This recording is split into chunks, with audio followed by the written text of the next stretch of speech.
सांप का पत्थर। एक लड़का होता है जिसका नाम शुएब था। शुएब अपने वालिद के साथ एक गांव में रहता था। शुएब अक्सर शिकार करने जंगल में जाता रहता था। एक दिन शुएब जंगल में शिकार करने जाता है, फिर उसको कुछ शिकार मिलता है और वो उस शिकार को आग में पका कर खा रहा था तो शुएब देखता है कि एक बड़ा सा काला सांप बहुत ही तेजी के साथ भागता हुआ उसके पास आ रहा है। शुएब सांप को देखकर डर जाता है। फिर सांप शुएब के पास आता है और उससे कहता है कि तुम मुझे बचा लो इन लोगों से। शुएब कहता है कौन से लोग? तो सांप कहता है कि मेरे पीछे सपेरे लगे हुए हैं, तुम मुझे उनसे बचा लो। फिर शुएब सांप को अपने बैग में छुपा लेता है। फिर कुछ देर के बाद सपेरे शुएब के पास पहुंच जाते हैं और शुएब से कहते हैं कि तुमने यहाँ से कोई सांप देखा है? तो शुएब कहता है कि हाँ मैंने देखा है। तो सपेरे कहते हैं कि कहाँ है सांप?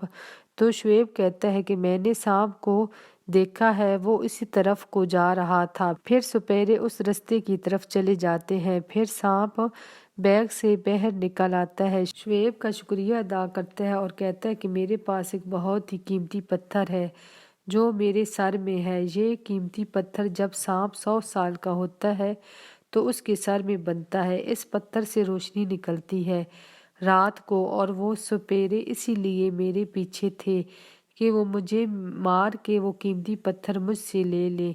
फिर सांप वो पत्थर अपने मुंह से निकाल कर शुएब को देता है और कहता है ये पत्थर मेरी तरफ से तोहफा है तुम्हारे लिए इस कीमती पत्थर से तुम्हारी हर ख्वाहिश पूरी हो जाएगी।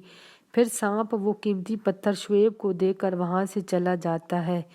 शुएब वो पत्थर लेकर अपने घर आता है। जब रात होती है तो उसमें से रोशनी निकलती है जिससे शुएब के सारे घर में रोशनी हो जाती है। फिर इस पत्थर की रोशनी में शुएब कीमती पत्थर से कहता है कि मुझे बहुत से पैसे चाहिए। तो शुएब के पास बहुत से पैसे आ जाते हैं। फिर शुएब उन पैसों से एक खूबसूरत सा घर बनाता है। फिर इसी तरह से शुएब हर रोज़ इस कीमती पत्थर से अपनी एक ख्वाहिश कहता जो उसी वक्त पूरी हो जाती। फिर इसी तरह से शुएब की सारी ख्वाहिशें पूरी हो जाती हैं और अब शुएब बहुत अमीर हो जाता है और खुशी खुशी अपने घर में रहता है।